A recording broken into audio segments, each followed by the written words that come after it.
Hi everyone, Sean Walbin with Secure Cyber Defense, and this is your weekly video cyber update. Well, the only vulnerability that we have in the news this week is the Franklin Fueling System EVO. This is the 550-5000 model. We've actually got a picture of it.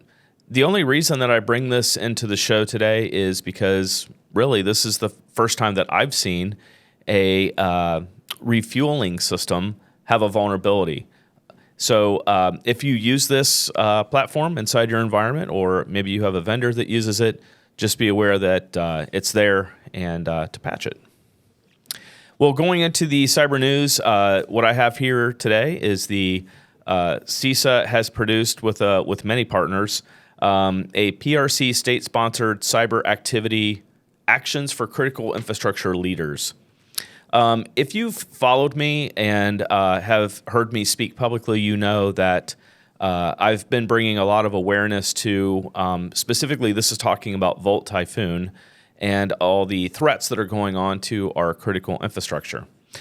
So this is a recently put out bulletin that kind of covers some specific actions and things that you can take, especially for leaders, to help make informed and proactive resourcing decisions when it comes to protecting your critical infrastructure, and specifically water and wastewater and power are the ones that are specifically called out in this particular bulletin. So just for example, effectively, and we'll have this linked in the show notes, but effectively apply detection and hardening best practices.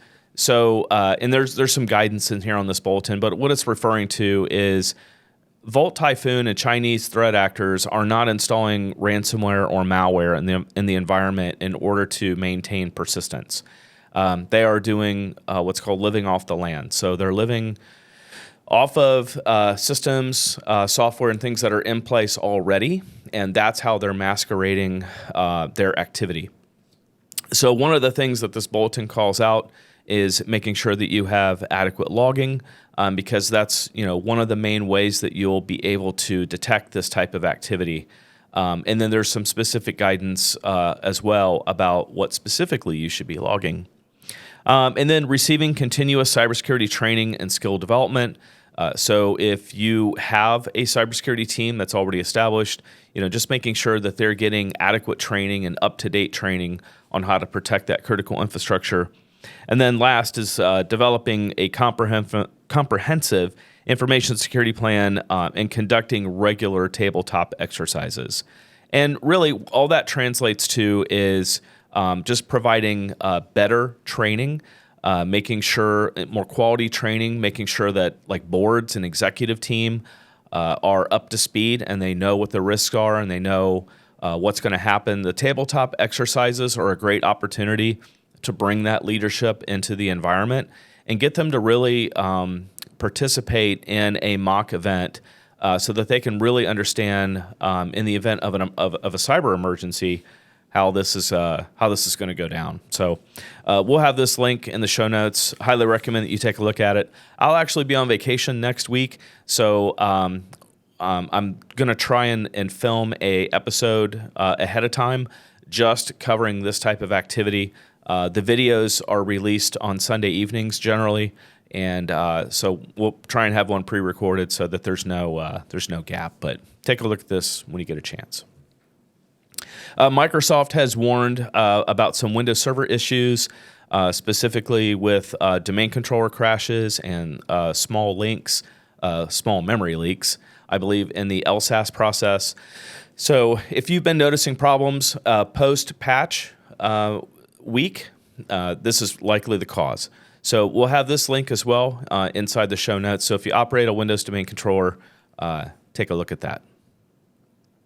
We're going to show some pictures from the last Go Cyber Collective meeting on Wednesday. If you're not familiar with the Go Cyber Collective it's a nonprofit that I set up specifically for cyber education and networking. We meet the third Wednesday of every month here at the Tyler Technologies building in Moraine. So if you're in the Dayton, Southwest Ohio area, we've even had folks come in from Columbus. We highly recommend that you head out to gocybercollective.org. From there, you'll find on our website the list of speakers that are coming, as well as an opportunity to look at past presentations. And then there's also a registration link as well. So you can go ahead and start registering for the April session, which is the third Wednesday. It's from 8 a.m. until 9:30. Hot breakfast is provided. It's totally free. And we invite you to come out to that and network with other individuals. Covering some WordPress vulnerabilities now, Sign1 Malware campaign has infected, it looks like, about 39,000 WordPress sites. The reason I bring this one into the show is because one of the things that I've noticed over time is I've noticed more WordPress vulnerabilities, and specifically with the Sign1 malware, the threat actors are taking advantage likely of a WordPress plugin. So, if you haven't looked at your WordPress sites in a while, log in, make sure that you've got multi-factor authentication set up for your WordPress users. Also, take a look at that user list. Make sure that those are all valid users and their logins look correct. And then also making sure that you've updated and are updating your WordPress plugins. So the Sign1 malware apparently does take advantage of that. So if you haven't updated your plugins in a while, and just pro tip, make sure you back up your site ahead of time. I've destroyed the Secure Cyber Defense website way too many times to the point where they won't let me update it anymore. So just make sure that you've got a good backup, or you have a process to back up your WordPress site should anything go wrong with one of the plugins. Personal experience.